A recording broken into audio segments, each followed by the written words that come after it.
last year was a very important year for the relationship between India and Canada. We celebrated the Year of India and Canada last year, and some events happened here, but across Canada we had over 100 events, which included also the celebration of Mahatma Gandhi and his life. We installed a full-length statue in Ottawa. Another statue was installed at McMaster University. A bust was installed at McMaster University last year. And now this year, as a kind of a spillover from the celebrations last year, we are looking forward to the unveiling, the installation of Mahatma Gandhi's bust here. But I'm delighted to be here tonight on this very great occasion as we seek to salute our community, and through our community, the great father of the nation. Through his actions, his deeds, and his words changed the world for so many of us. And yet I say that with such a positive tone, knowing that there are others whose worlds have not yet changed, but on whose worlds we are trying to impact. Alberta and India, as we all know, share a very long history of mutual cooperation, mutual success, and of mutual exchanges of ideas, exchanges of people, exchanges of cultures, and exchanges of very good deeds, actions, thoughts. In fact, we share the same values of hard work and building for the future of our nations. And I've been to India, as you know, and I'm very proud of that visit, because it was during that visit that I came to realize what a great, great country India truly, truly is. And it's a very different impression you get reading about the country than you get from having visited the country. You get to see the people in a different milieu. You get to see what it is that really is behind the major religions that were born in India and how they have spread around the world. You get to see what the impact is of the decisions that were made and of the hard stances taken by some of the great leaders, in particular Mahatma Gandhi. I am also reminded that Indian culture is a very strong part of our fabric as a nation, our fabric as a province. And you may be delighted to know a surprising fact, and that is that we have more members of East Indian ancestry in our legislature than any other legislature in Canada. This is fantastic. And so we come together today to salute the contributions of the community, and in particular the symbolism of the great, great Mahatma Gandhi. I should tell you that in Ukrainian, Mahatma or Mahutne means great one.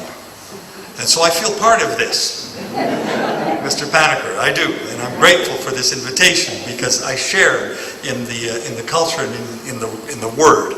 Mahatma Gandhi, as we know, was a preeminent leader, a great, great person, a statesman, a noble person of Indian nationalism in what was then British-ruled India.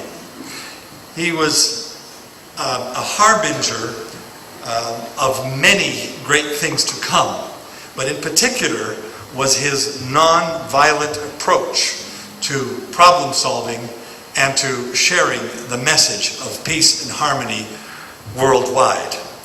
Gandhi led India to independence, as we all know, and he inspired movements for non-violence, for civil rights and freedom across the world, much like what I'm trying to do in the legislature.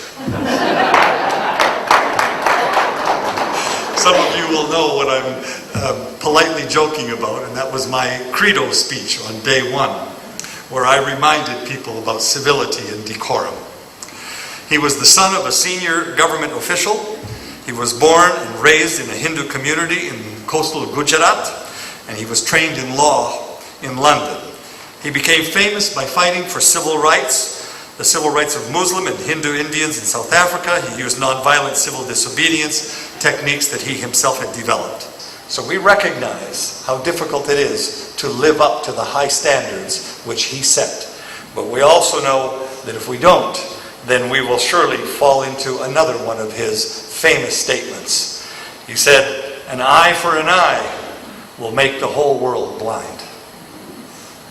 I think that leaves us with a very positive message of saying there is another way to approach and solve world problems, and I submit to you that it is indeed the way that the great Mahatma Gandhi. I'm honored to be here today on this important occasion for Edmonton's Indo-Canadian community.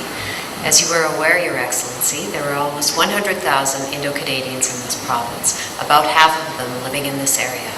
Those Indo-Canadians are proud members of our community and make immeasurable contributions to the economy and culture of our city and our communities every day.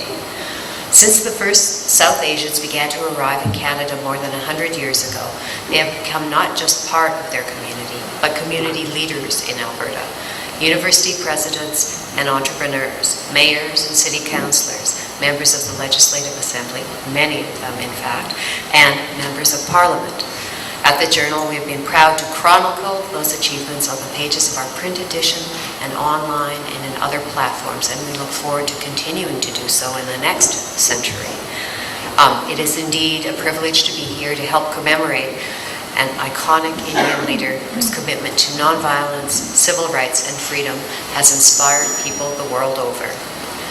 That is certainly the case here in Canada.